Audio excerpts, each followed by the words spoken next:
दूज की कहानी। एक बुढ़िया थी, उसके 7 बेटे थे और एक बेटी थी। बेटी की शादी हो चुकी थी।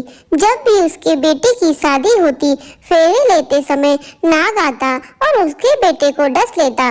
बेटा वही खत्म हो जाता और बहू विधवा हो जाती। इस तरह उसके 6 बेटे मर गए थे। 7वें बेटे की शादी होनी बाकी थी।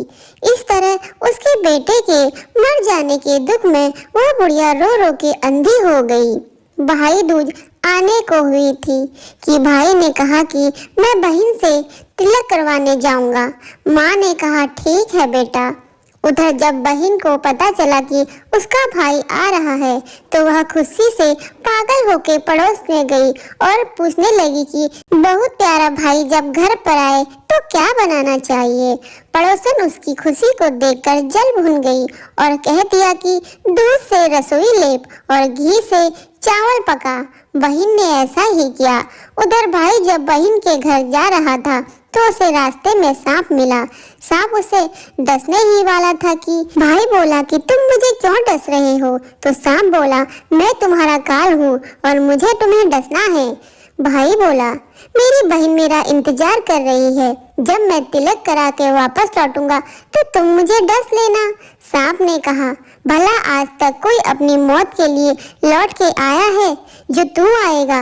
भाई ने कहा अगर तुम्हें यकीन नहीं है तो तुम मेरी झोली में बैठ जाओ, जब मैं अपनी बहन से तिलक कर लूं तो तब मुझे डस लेना। सांप ने ऐसा ही किया। भाई बहन के घर पहुंच गया। दोनों बड़े खुश हुए। भाई बोला बहन जल्दी से खाना दे, बड़ी भूख लगी है। बहन क्या करे, न तो दूध है रसोई लीपने को और न ही घी है चावल पकाने को। भाई ने पूछा बहन इतनी देर क्यों लग रही है, तू क्या पका रही है। तब बहन ने बताया कि ऐसे ऐसे किया है। भाई बोला पगली कहीं घी में भी चावल पके हैं या दूध से कोई रसोई लीपता है। गोबर से रसोई लीप, दूध में चावल पका। बहन ने ऐसा ही किया। खाना खा के भाई बहुत जोर से नींद आने लगी। इतने में बहन के बच्चे आ गए। बोले मामा मामा आप हमारे लिए क्या लाए हो। भाई बोला मैं तो कुछ नहीं लाया। बच्चों ने वह झोला ले लिया जिसमें सांप था। जैसे ही उसे खोला उसमें हीरे का हार निकला। बहन ने कहा भैया तूने बताया नहीं कि तू मेरे लिए इतना सुंदर हार लाया है। भाई बोला भला तुम्हें पसंद है तो तुम ले लो, मुझे हार का क्या करना है। अगले दिन भाई बोला अब मुझे जाना है, मेरे लिए खाना रख दे। बहन ने उसके लिए लड्डू बना दिए और उसे डब्बे में रख दिए। भाई कुछ दूर जाकर थक गया और एक पेड़ के नीचे जाकर सो गया। उधर बहन के बच्चों को भूख लगी थी। उन्होंने अपनी माँ से बोला माँ खाना दो। माँ ने कहा खाना अभी बनने में देर है। तो बच्चे बोले मामा का जो रखा है वही दे दो ना। तो वह बोली कि लड्डू बनाने के लिए बाजरा पीसा था वही बचा है, चक्की में जाकर खा लो। बच्चों ने देखा कि चक्की में तो सांप की हड्डियां पड़ी हैं। यही बात माँ को आकर बताई और बावड़ी सी वह भागी और पीछे भागी। रास्ते भर लोगों से पूछती कि मेरा भाई गैल बटोई देखा, किसी ने देखा मेरा भाई बावड़ा है। जब एक ने बताया कि कोई लेटा तो है पेड़ के नीचे, देख ले वही तो नहीं तेरा भाई। भागी भागी वह पेड़ के नीचे पहुंची, अपने भाई को नींद से उठाया। भैया भैया कहीं तूने मेरे लड्डू तो नहीं खाए। भाई बोला ये ले तेरे लड्डू, नहीं खाए मैंने, ले लड्डू ले ले तू ही रख ले। जैसे पता नहीं क्या दिया है उसके लिए मेरे पीछे पीछे आ गई। बहन बोली नहीं भाई तू झूठ बोल रहा है, जरूर तूने लड्डू खाया है, अब तो मेरे साथ चल। भाई बोला तू न मान रही तो चल फिर। चलते चलते बहन को प्यास लगी। वह भाई को कहती है कि मुझे पानी पीना है। भाई बोला अब मैं यहाँ पर तेरे लिए पानी कहाँ से लाऊं, देख दूर दूर तक कहीं चील उड़ रही है, चील के वहाँ से शायद मुझे पानी मिल जाए। तब बहन वहाँ गई और पानी पीकर लौट ही रही थी कि रास्ते में देखती है कि एक जगह जमीन में 6 सिलाएं पड़ी हुई हैं और एक बिना गढ़े लगी हुई थी। उसने एक बुढ़िया से पूछा कि ये सिलाएं कैसी हैं।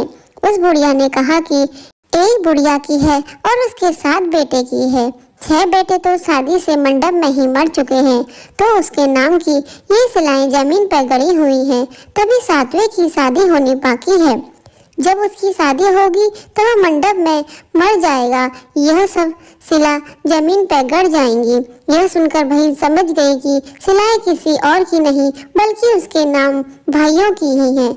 उसने बुढ़िया के अपने 7वें भाई को बचाने का उपाय सोचा। बुढ़िया ने उसे बता दिया कि वह अपने 7वें भाई को कैसे बचा सकती है।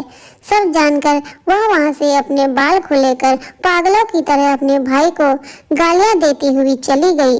भाई के पास आकर बोली, तू तो जलेगा, कटेगा, मरेगा। भाई उसे ऐसे व्यवहार को देखकर चौंक गया और उसे कुछ समझ नहीं आया। इसी तरह दोनों भाई बहन माँ के घर पहुँच गए।